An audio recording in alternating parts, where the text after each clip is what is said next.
problem.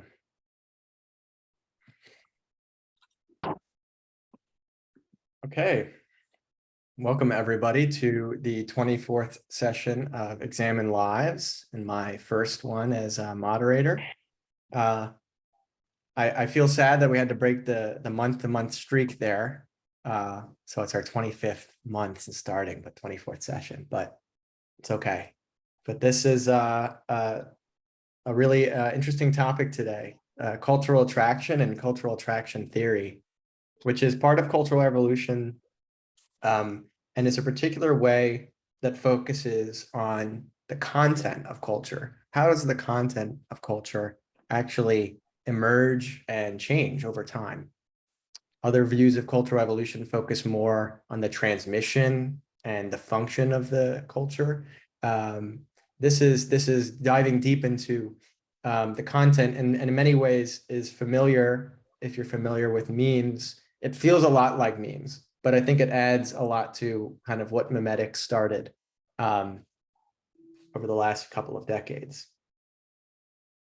So to give a little overview, we have these processes of social transmission, which create cultural chains of both mental representations, think, thoughts, ideas, feelings, beliefs, and then those in turn create public productions, behavior, the written word, speech, dance. So there's an inner and outer piece. And together, those public productions then in turn incite mental representations in others, which then incite public productions. And so you get these cultural chains in which a given item, to kind of capture both of those in one sort of word, starts to accumulate over itself from person to person over time. And now the really interesting thing about that is that these cultural chains, as they're transformed again and again, reconstructed by each person, they're done so in a biased fashion, so non-random. So it's not just that there's this little bit of error, but it's actually biased. There's a directed process that's going on. And because of that, as they're reconstructed, the items through these chains start to achieve a form of self-similarity. And by that, we get this kind of convergence of the representations into similar types. So you can recognize, think of what comes to mind when I say dog. What we're all thinking of might be slightly different, but it's more similar enough that we can actually identify the type that is dog. And the finite kind of cluster of what we think of when we think of dog is a much more limited set than all of the possible, variations that it could have. And so within the item dog, there are these clusters. We might have a few different conceptions. Maybe it's based off of our different populations or different kind of our environmental exposure. But we could, there's still a finite set. So there's these kind of this discrete representation of these different items. Another point to make is that the extent to which any kind of socially transmitted information, any kind of item is actually cultural, can be thought of as the extent to which it's actually a part of these chains. So think of the act of chewing. Much of the act of chewing is pretty biological. It's pretty universal across people. It's basically a mechanical behavior.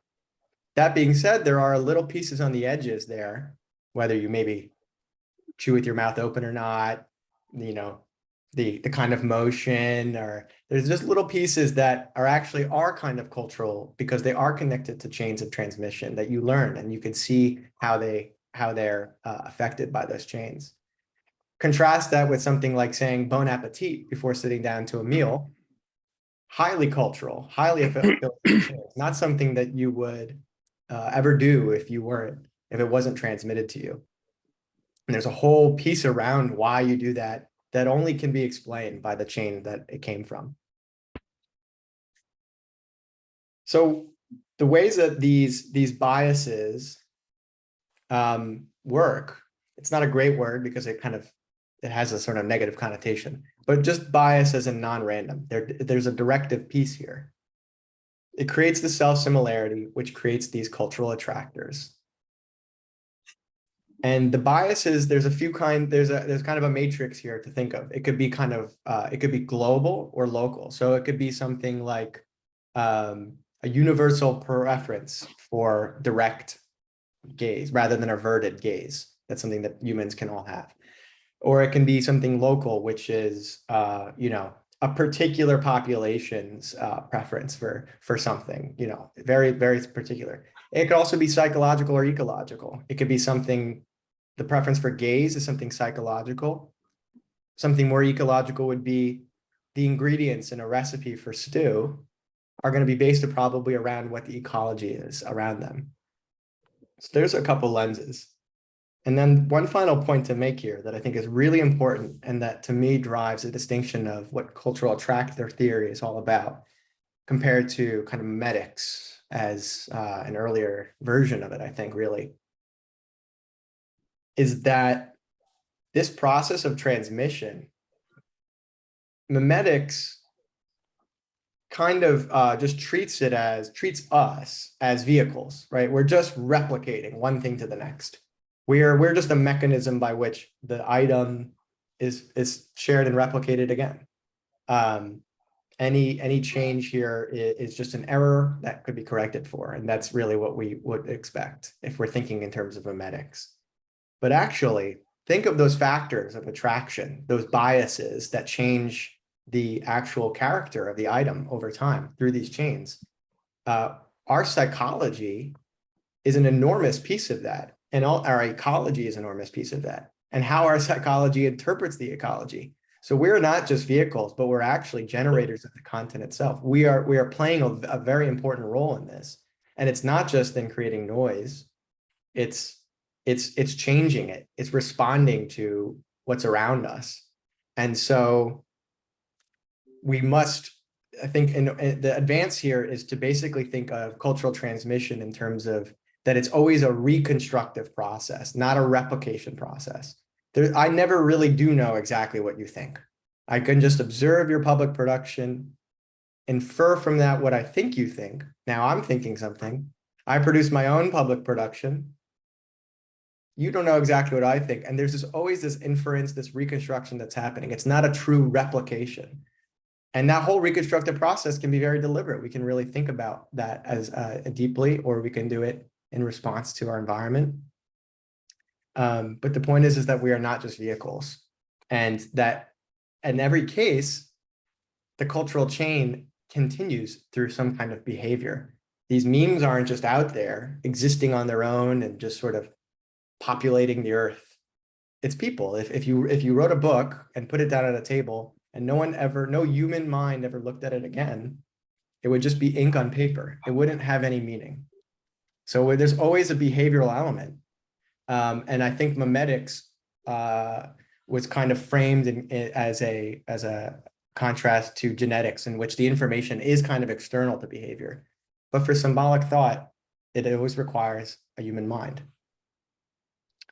And I'll just leave with one final cute example that I liked in the paper, which is just of the story of how Little Red Riding Hood, depending on the ecology of the people who are telling it, they found that the characters were replaced by the local ecology. So instead of a bear, this kind of raccoon, it might have been that or something like, so that it's replaced by the local ecology. And yet the story of Little Red Riding Hood is still identifiable in every case. And so we can think of the item being Little Red Riding Hood, but the attractors being the different characters that one might emerge. And the factors of attraction is the ecology, which drives this attractor versus that one. And so with that, I'll just open it up. I'm not going to even pose a question because it's my brain is already swimming, and that was using notes. So I'll open the floor here, and let's please raise hands, and we'll proceed. Andy. I think this is fascinating stuff, Sage, and I love that the article and your and your introduction give us a language for talking about. I think a really useful language for talking about culture. Question of clarification: is the idea here? Did I extract this idea correctly from the article and from the literature that attractors are sort of stable clusters of public productions, and that those in turn are meant to define what an item of culture is? So is the following definition implicit in all of this: an item of culture is a stable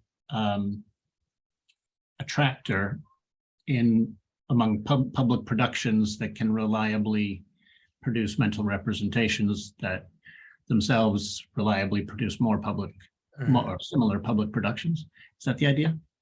Yeah, I think the word stability there is really helpful, and I think that there's a deep. It's almost hard to define because of how ingrained it is in our psychology to infer these kinds of patterns and types, but that there is a consistency between a given mental representation and public production is the very nature, I think, of what attraction is all about. That of all of the kinds of mentalizations I could have, of all of the productions, for a given item, we only seem to have this discrete kind of limited bounded set. And so what that is the attractor, you know, and this is how we can refer to things in this abstract way. And I guess just to make one point, though, I think there is a difference. I kind of think of attractors, from my understanding, as a subset of items. So you have like item like dog, but there may be a few attractors within that item of dog. There may be a few different ways of thinking about dog, all of which are identifiable as dog. But just like Little Red Riding Hood, there are a few different versions of the story. They're literally different from each other, but there are different ways in which it's told. And those ways are attractors in that they are the result of some kind of directed process. Andy, Lord? Andy, Lord? Right, yeah. Yeah, my mind's swimming as well now. A couple of points. You mentioned reconstructing versus copying. DNA copies, but actual phenotypes, the expressions of it, are reconstructions of each other with deliberate variation, outcrossing and recombination. It seems to me that some kind of like there's a specific, almost essential set of traits there, and there are variabilities, subspecific traits, like a cat. Then you've got different breeds of cats, a tabby, American ragdoll, and these subspecifics can interbreed with each other.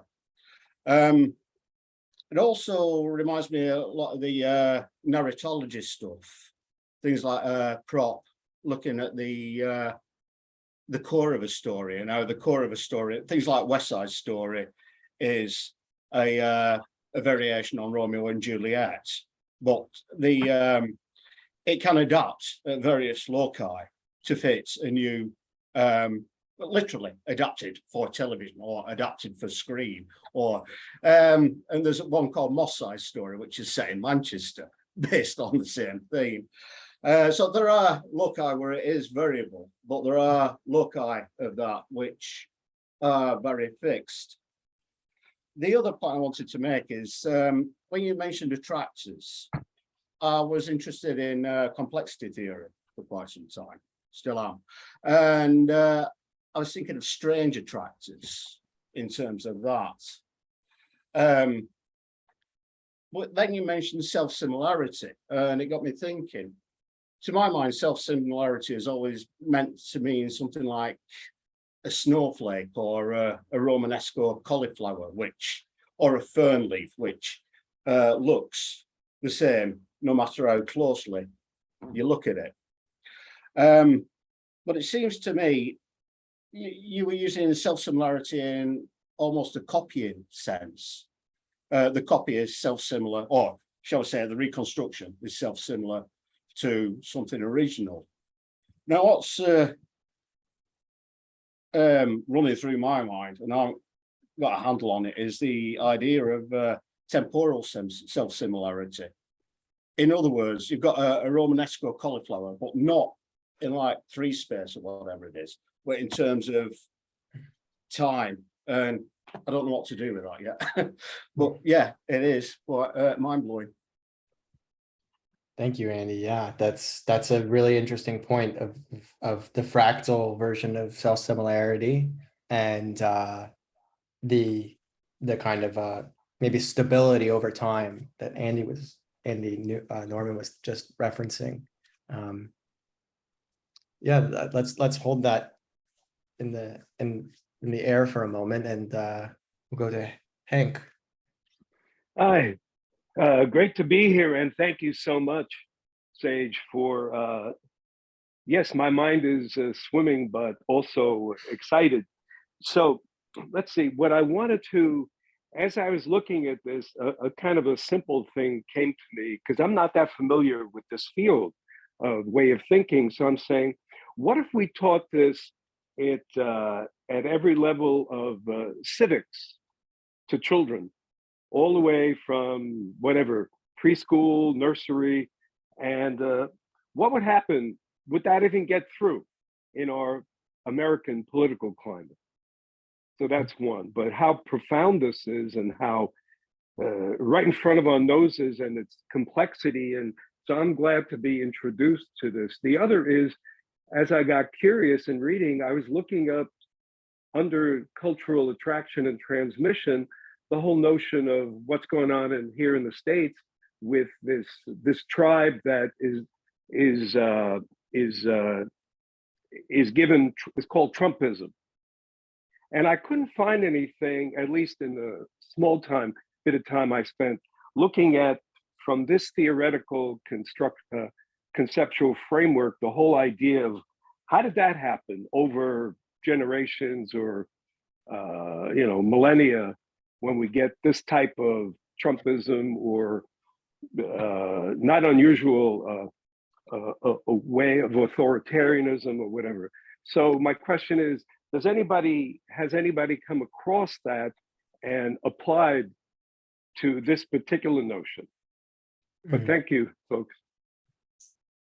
Thank you, Hank. Yeah, I think the application of this to history and is really rich because of the whole notion of cultural chains, saying like exactly to what extent can we attribute when we think Trumpism, things come to mind right away, particular pieces that are unique to Trumpism, right? And so what is that?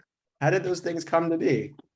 And it's very interesting when we think about marketing and PR and all of the efforts in which we try to control the chains relative to actually how they come to be.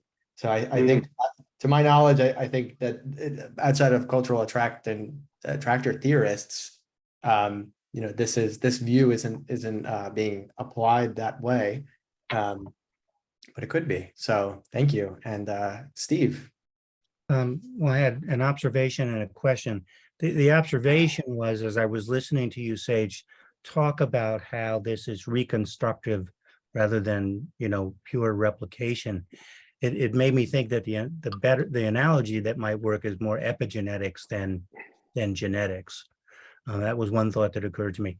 The question I want to raise is I want to challenge a little bit the comment you made that cultural evolution is non-random.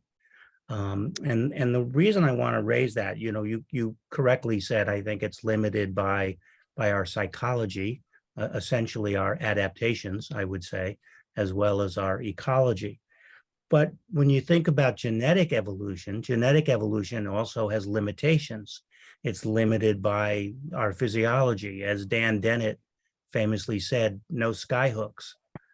So in that sense, I'm not sure I buy that this gets to be called non-random and directed, but genetic evolution is non-directive and non-random. I hope that made sense. Yeah, so I think it comes down to that's a really important point, and it's the comparison of genetic transmission versus cultural transmission is really it brings in these kinds of questions, and I think the difference is the source of novelty, basically the primary source of novelty. So the source of novelty in genetic transmission is error. Every aspect of genetic transmission is attempting to be replicative, and the error Yes. rate is extremely small. Right. Cultural transmission is extremely noisy because, as we said, I can never truly know. And so it's almost perhaps just simply the empirical observation that, Well, but that sounds like you're saying it's teleological. well, there I think there is I think that comes in because there's an agent involved, and it's you receiving and then thinking about and then being a part of the process. Okay. Okay. I follow that. Yeah. Yeah, thank you. Andy. Yeah, I was just actually, I'm just going to say what I just posted to the chat. It seems to me that randomness and non-randomness have a role in cultural evolution, just as they both have roles in biological evolution. And I mean, sometimes shit just happens, and you know, evolution goes off in a strange, unpredictable direction, and I'm sure that's true of culture as well as in biology. I think what Steve, what I understood Sage to be saying was that for cultural items to reproduce themselves reliably, generation after generation, you do need some non-random forces where the causal factors that allow common cultural things to create new instances of those things. Just think about norms, for example, right? A norm is it's kind of a standing expectation. And insofar as that standing expectation induces conforming behavior, and that conforming behavior reinforces the expectation, it can perpetuate itself through time. And that's non-random in the sense that there are reliable causal regularities there that allow norms to persist over time. And even though some norms, like always drive on the right-hand side of the road, are essentially random from the perspective as that in the sense that it could just as easily have been drive on the left side of the road. the whole notion, I think, of randomness is really fascinating when it comes to evolution. Because as we know, an ingredient of evolution is variation. So there always needs to be some source of novelty if evolution is to occur. And consider selection is non-random. Selection is the non-random replication of traits based off of their fit with the environment. So it's an ecologically driven process. It's non-random. It's not as if the traits of the next generation are just any old trait, right? It's something that has a non-random causal association with the ecology.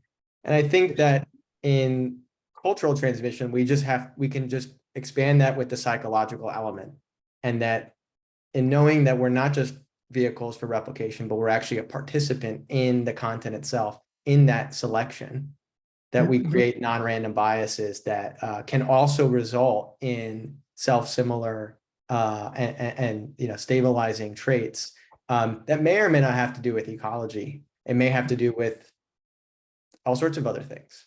My point, I'll just repeat it one more time, is that the randomness in both types of evolution happens within constraints. Mm. There are constraints to the randomness, both for genetic evolution and cultural evolution. And that's the similarity I'm pointing to. And that's the similarity that makes me question labeling one as directive and the other as non-directive. That's a great point. And I wouldn't even say, if I hinted that one was directive or non-directive, then I think that was a mistake, because you're right. There is the directive element in both. And and whatever randomness is there is constrained as well. One thing we can, I think, that unites it all is that if there is no randomness, then the entire evolutionary process would be like completely tautological. And so, and the really interesting work that's been done recently and more biological evolution about actually randomness might be way more important than like ecological fit in driving a lot of the important evolution that has occurred. And it is constrained. You're right. It's not just anything. And it's kind of the same thing with culture, where it's there's this limited set from an infinite set of possible relationships between what I see and what I think. And yet, why is there that infinite set? Even still, what occurs is constrained. Yeah, and it's constrained just because of us. You know, we're here at the minimum, right? Thank you. That's a really important point. Yes, Kurt. Yeah, thanks. So yeah, I promised myself I'd wait till 12:30 to throw this into the mix because I think it's interesting. So John and I here are part of, and David and Paul and Jeff also from ProSocial, of applying this very large philanthropic grant in March for a very large gathering of thought leaders from all around the world to talk about this conference called Igniting the Hollow Movement. And it's just a part of movements for change, let's say movements for pro-social behavior all around the world. Without us knowing what we're actually doing, we're actually a giant petri dish for the phenomenon you're talking about, which is this replication and memetics and all of this stuff. And many of those people may not be familiar with any of that grammar that's underneath their activities. And it's no small deal because some of the people that are coming to that conference have millions of social media followers. And then also we're meeting at 6 o'clock tonight with Google Impact Networks about their take on our conference, because the leader of Google Impact Networks is also a member of the evolutionary leaders. So what I am asking is, given that that's an experiment in real time about what happens with cultural evolution, with the telephone effect and replication and memetics and all that, is there a way to bring some coherence between what you all are representing, which is the grammar behind that otherwise horse or engine out of control language that just goes on in the blah, blah, blah, but ends up then running the world relative to social media and everything else? Maybe there's a way, if I talk to Sage, that a contribution that ProSocial might make toward that conference is a short, easily understandable to the public white paper on exactly, are you aware of what you're really doing here, in the sense of how the study of cultural evolution would really understand the larger phenomena behind a conference like this, when you're bringing people together and you're turning loose all these horses outside the barn without really knowing it. So I just wanted to bring that up because as I was sitting here, I was thinking, obviously, because I'm an academic myself, there's so much validity to all this deep understanding of the underpinnings and the grammar behind the horses outside, loose from the barn. But so many people aren't aware of that. They aren't aware that that's actually the construct in which what they're doing is operating. So I wanted to throw that out. I'd be happy to follow up with it on Sage, because I think this academic underpinning that ProSocial has something really important to add to the coherent direction of conferences like this, which otherwise can just be a big replication process without exactly knowing what's going on. Thank you, Kurt. Yeah, I think there are practical applications that others are hinting at as well. One clarifying phrase that helps me with this, and I think kind of ties what you've just said, is that cultural evolution is occurring whether we're aware of it or not. And the whole idea of conscious cultural evolution, intentional cultural evolution, whatever word you want to put there, is we can actually be aware of that process, and we can even steward it, and we can study it as well. And the act of doing so, I think, has generally been done at the historical record, right? You look back and it's quite easy to say what happened. But while it's happening, can we actually is it possible to be aware of this? And I think it is, because it's exciting that there's actually a causal process going on here. The whole idea of these cultural chains, it's causal. This person said something to this person. This book was read. This book was read, and then someone wrote another book that was affected. So you actually can see it. It's not just purely theoretical. And I think that with that in mind, this is new stuff, but I think we can start that's a deep goal, I think, of pro-social is to do exactly that, to study and to steward cultural evolution towards positive ends. So certainly let's keep those ideas going. Hank. Yeah, just on what's being talked about. Now, has anybody written some sort of what Rob said, white paper, sort of making it understandable for the non-academic but intelligent, well-read person? Is there any material around that, or is it just going to be developed? And are there any groups who are actually working on this? Because I'm in the field of psychotherapy and psychoanalysis, and it's missing in that whole field. I'm in on the conferences, reading books, over 40, 45 years. And, there's a whole notion of that they call subjectivity. The philosophers here, I forget which aspect of phenomenology it is, because subjectivity is constantly being reconstructed. So there's my question. Is there any place one can go or any groups of people who are working on this that I wouldn't mind being part of it as well? So thank you.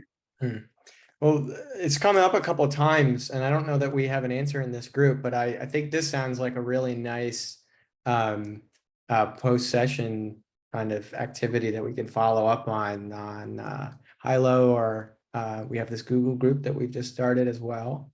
Yeah, I think it would be great to work together to try to find see what's out there. I expect there are some, but like I said, this is relatively new within the academy, and these whole theoretical perspectives are breaking news with regards to the field in broad terms. So the translation into application is also likely to be cutting edge. So I expect it'll be a small hidden bunch, and we are probably a part of them right now, realistically, at the forefront. So let's keep that in mind.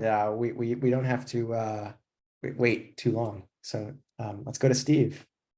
Well, I was just going to say to Henry's question that memetics has been popularized. There are a number of that's been around a lot longer than cultural attraction theory, and it actually began in some ways. If you think about Susan Blakemore's book, was actually began with a kind of book written for the general public. So there's a lot out there, Henry, on memetics, but this cultural attraction stuff, I've not seen anything that is sort of tried to translate this for the proverbial intelligent layperson. It also strikes me, in particularly reading the article that you assigned us, Sage, that the theory is at such a level of abstraction, I'm very hard pressed to figure out how to apply it. It sort of strikes me like maybe it took a long time before Einstein's original insights turned into a bomb. I sort of feel like this is 1903 when it comes to cultural attraction theory. Right, and hopefully it's not heading towards a bomb, but something more useful. Right, and this theory with about 1/1,000,000th of the funding to turn itself into something that we can wrap our hands around. So, and this article is about as concise and clear as I could find. It only gets worse. That I actually think there's something to be said for the style that it's written, and it's actually a meme of itself. We can see there's an attractor here, the misunderstandings. Like it's a kind of a joke, it seems like, of cultural evolutionists to basically describe their field in this way, at least with two people. So maybe that's a way we could find a better meme. Andy Norman, yeah, seems like you have something quick.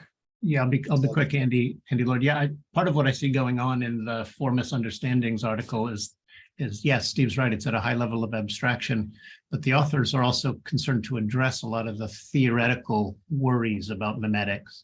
So they're actually coming back at the promise of memetics with a more rigorous sort of conceptual foundation. So the philosophers who jumped onto memetics and started decrying it as nonsense early on raised a lot of interesting objections to memetics. And here we are a few decades later, and now cultural attractor theory is actually providing a rigorous theoretical foundation for doing something like memetics. It doesn't mean we have to share all that abstraction with your average person who needs to understand how memes work. But in terms of developing a sophisticated sort of scientific understanding of how memes work, I think it could very well prove critical. That's my 2 cents. I'm feeling like I could probably give the core features here, and I'll do so at the end. Let's go to Andy Lord first. Yeah, I'd like to echo what Andy just said about cultural attraction theory, augmenting or putting the meat on the memetics, because there's been just too much waffle, and that was one of the things which killed it. As to the predecessor, perhaps, or one of the predecessors to cultural attraction theory, somebody was asking a psychological point of view of memes. There have been quite a bit written about out there on psychotherapy. One of the things, it's quite an old book, and it's on like old school memetics, I suppose, is something like this. And they consider something called the value meme, the V meme, which are memes of value which spread among people. So, yeah, there is stuff out there. Yeah, I think there's a lot to be learned from this the work of memetics, and I think that this is just a real synthesis theory for sure. And cultural evolutionary theory in a general sense is a deeply synthetic theory. It has the potential to integrate hundreds of fields, and actively does so. And I think to me, I understand cultural evolution theory and the science of it as the promise of bridging so many of the social sciences that are studying the same phenomena, us, from different lenses, different slices of our existence.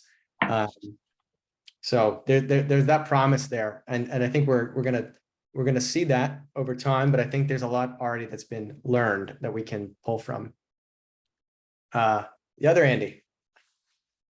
Actually, I'm going to let Steve jump in here since I've spoken more recently than he has. Well, I'm sorry to be speaking so much, but I didn't see any other hands up, so I'll jump in. I was thinking again back to about Henry's question about Trump and MAGA world, and I'm going to make a comment and then I'll come back to that. I read somewhere that many religions in very different places around the world all have a story of a virgin birth. That's not unique to Christianity. That's pretty interesting. You know, what is there in human psychology, or whatever we have universally across cultures, that makes that a cultural attractor? And when I was thinking about the cultural attractor of Trump, what occurred to me is the attraction to a strong man. And I'm not sure if that is rooted in our developmental psychology in terms of wanting a parent who protects us and takes care of things, or if it's rooted in more of our tribal heritage of we spent most of our life on the planet not living in democracies and having a chief, so to speak. Although I know the other argument is that hunter-gatherer tribes were very egalitarian, but nevertheless, I don't know how to apply all of this, but I'm wondering if there's something in human psychology that makes a strong authoritarian leader a sort of universal cultural attractor, which is why we see that so much more often than democracy. I'm not expressing this very well, but taking a stab here. Let me just add bring back in a term from the paper in the theory, which is the factors of attraction. So the cultural attractor is the thing, the meme, let's just say meme, to use a word we're more comfortable with. This authoritarian, the authority figure, the virgin birth. In the paper, they mentioned the portraits, the preference for directed gaze, things like this. These things that come up, that's the attractor. The factors of attraction is what is it, whether it's psychological, ecological, the interaction of both, that actually is driving the production of that attractor from any other version. So something like, I think that when, especially when you have something that's across populations and time that have little contact, that there's no reason to think that there's a cultural chain connecting them. Something like the virgin birth meme. The factor of attraction there is something that's like more of a global factor. Something, what is it exactly? Who knows? I don't know, but like A need for one's deity to be pure, maybe. There's something, some preference for that goes, that goes back to Jonathan Haidt's, where that's one of his dichotomies there is sanctity and purity. Maybe right. that's And if it's a global psychological factor, so like just to remind ourselves of that distinction, which is also helpful in terms of factors, there's like global ones, which are like, we could just say universal traits, local ones, which are much more particular to a given population. And then there's psychological and ecological. So something like that's a global psychological factor, a cognitive bias, a preference for purity, something like that, that comes up in these kinds of, origin stories. That's a kind of a grammar. I like that we're talking about it in that way, that explains that. Actually, one thing that this makes me think of, I mean, I used to watch these like Discovery Channel specials about dragons, like why is it that all these cultures have these dragon creatures? Is that evidence that they were real?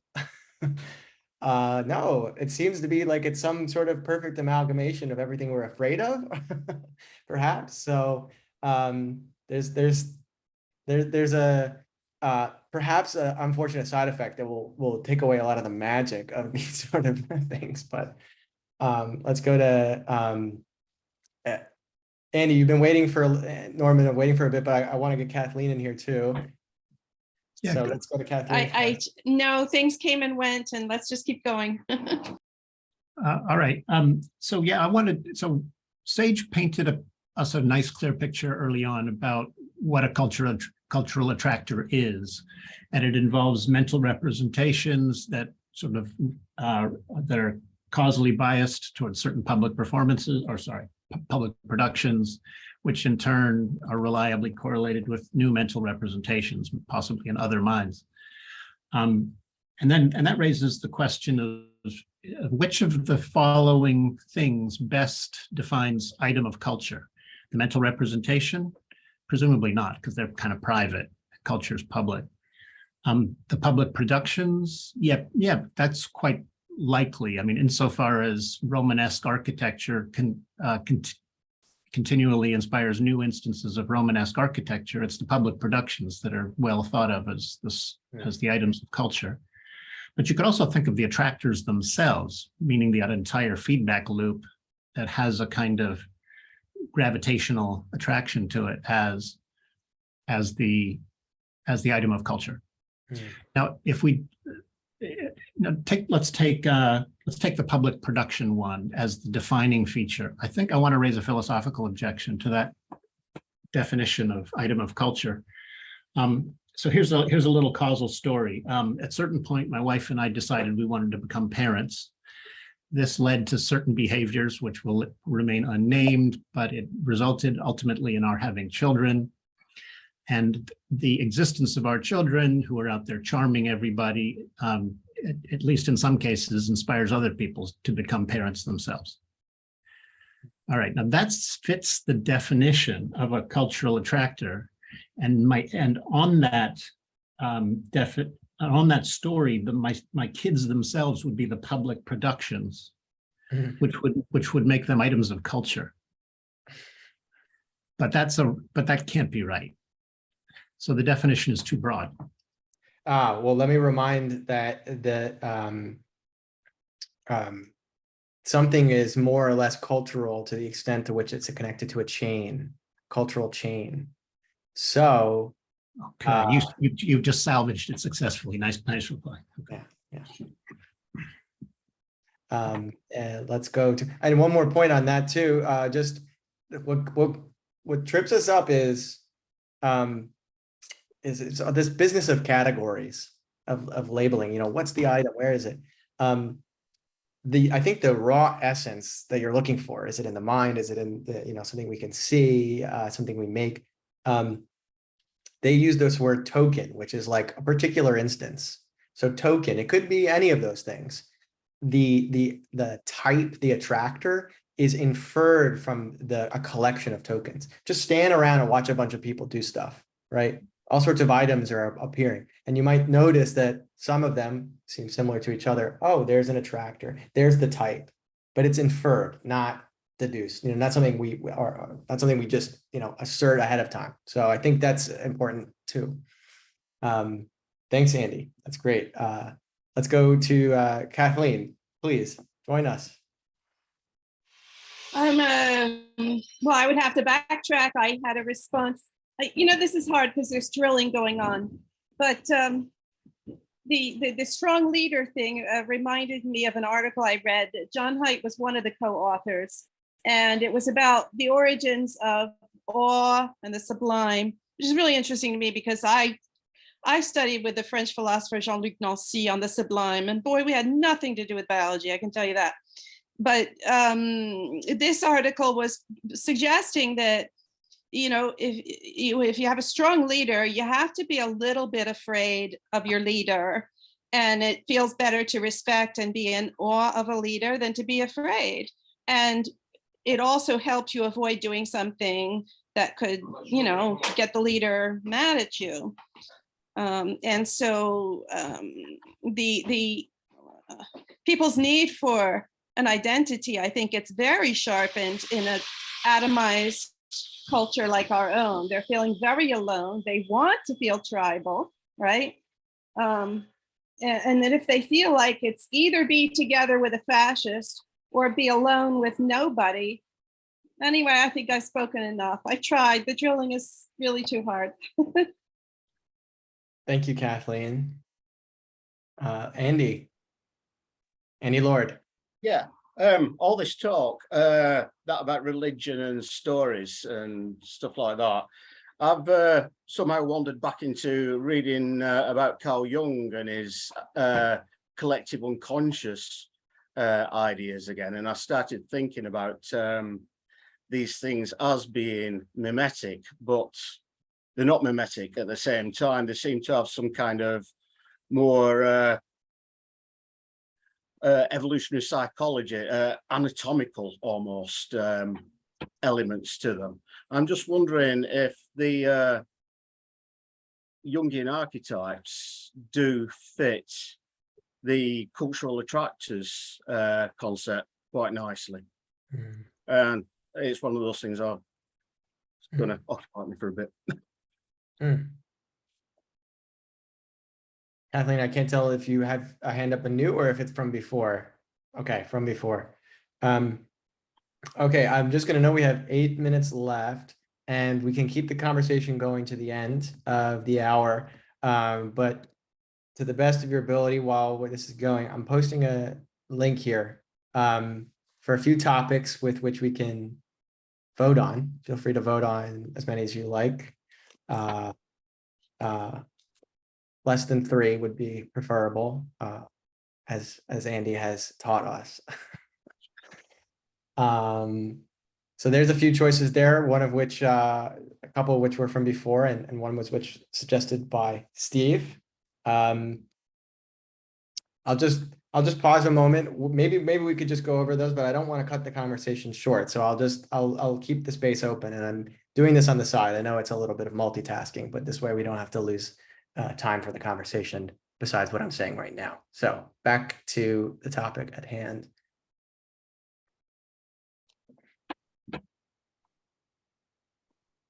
And while we're reconciling that distraction that I just gave us, I'm just going to post a photo here in the chat, and it's in the paper as well, but just so we maybe have it on hand. It's the first box in the paper. It's just the key theoretical notions. And as we were talking, and I was kind of, helping us wrap these things around, I realized that they did a good job there of kind of getting at the main elements. It's not perfect, but you have that on hand to remind yourself what we're talking about here, and maybe what could we use, how can we apply this to these kinds of questions. I think they define their terms pretty well, and from that, I think we can kind of take it and run with it. So I've just put that in the chat as well, just so you could have it. And now I see that this system of voting is probably flawed, and that how could we possibly read these, consider them carefully, vote for them, and have a conversation. I guess we need maybe like 3 times, 4 times the amount of people to make that seemingly reasonable. But we'll let it keep going. We'll try it a different way next time, perhaps.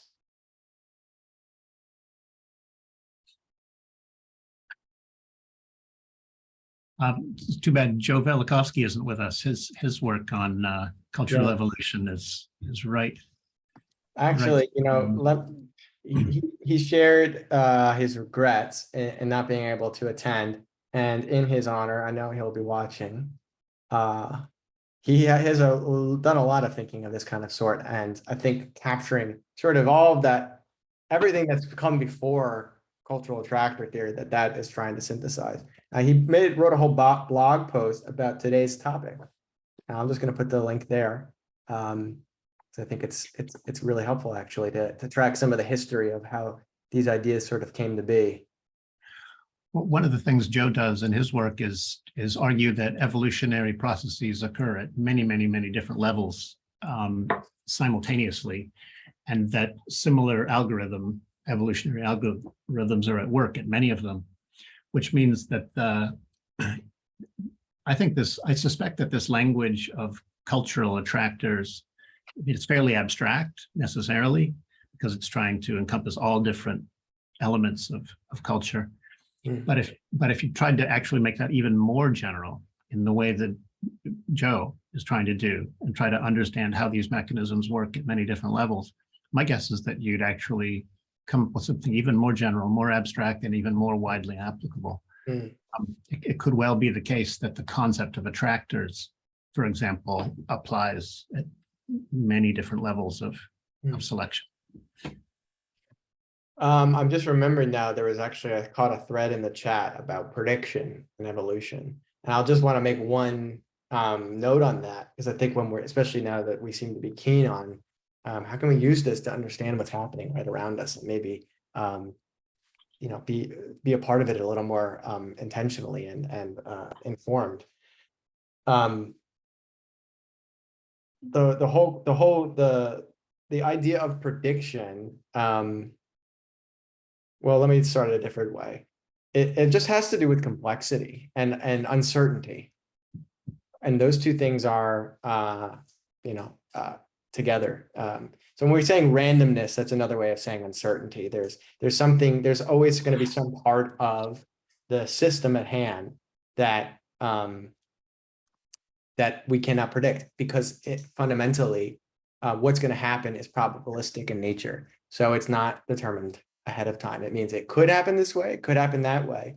And then through all of these probabilistic interactions, the outcome is fundamentally uncertain. There's no way to truly know exactly what's going to happen ahead of time. That being said, it's not 50-50 at all times, right? So it's not totally random. It's often probabilistic in a way that we can define. So we can actually assign probabilities to certain outcomes, and anyone who can say exactly when something in the future is going to happen for a complex system, climate change, politics, they couldn't possibly tell you exactly what was going to happen and when, but they can guide you towards some of the possible scenarios and make a reasoned argument around which ones may be likely. And from those, we can anticipate and prepare for those scenarios. And I think it's the same thing it applies for evolution.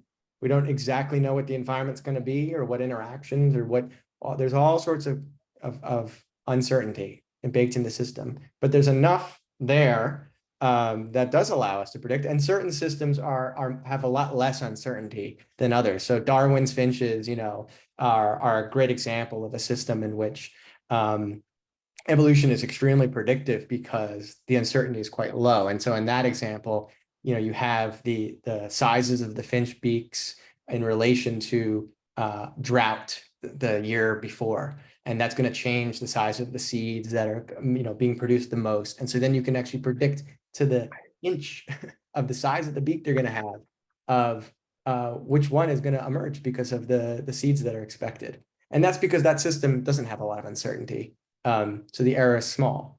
But broadly, we live in a complex world. And so prediction isn't really the goal. It's more about like, how do we make better decisions? How do we have a better idea of the possible range of scenarios? So I just wanted to share that because I think it can really like deflate one if you feel like, well, if we can't predict, then isn't this all just nonsense? It's not about prediction. It's not a billiard ball universe. It's a probabilistic one. Steve, you pop right in there. So I'm going to take issue with you again, Sage. Uncertainty doesn't equal randomness. They're different concepts than that. And you can have directed change that you can be uncertain about if you don't understand the variables of the change. That's fair. Thank you. Can you say a little bit more? Hank's got his hand up and we're running late, so let him jump in here. Okay. Okay, folks, I was thinking of Lisa Barrett Feldman, the psychologist at her neurobiology lab, and she comes up with this is a rough up about how the brain, hypothesis about how the brain works, the individual brain that we all share. There's, we all know this, there's data collection and gathering, then there's organizing the data, there's putting the data into patterns, then there's prediction. I was thinking that we're talking about prediction, and then she says there's a part of the brain that detects prediction error, and that there's a part of the brain that corrects the error, and that whole cycle. So I just wanted to share that piece as we're talking about the bigger picture. There are a number of people in that world who discuss this. So I'm just giving a little brief, a little synopsis of it. Thank you, Hank. Okay, so folks, this has been great, and it looks like we're at a tie on our next topic between innovation and costly signaling and Sharian runaways. I'll break that tie. I'll have to think about which one we should go with next, but it's good to know they're both popular, so we can kind of keep one of them in the running going forward. And if you want to make any suggestions, there's an area to do so on the emails for future topics. And until then, please feel free to join in the Hilo group or this Google group, which is still kind of being set up, but is another way to communicate via email. So thank you all. This has been great. Thanks a lot, Sage, for leading the discussion. Absolutely. Yes, thank you, Sage. Thank you all.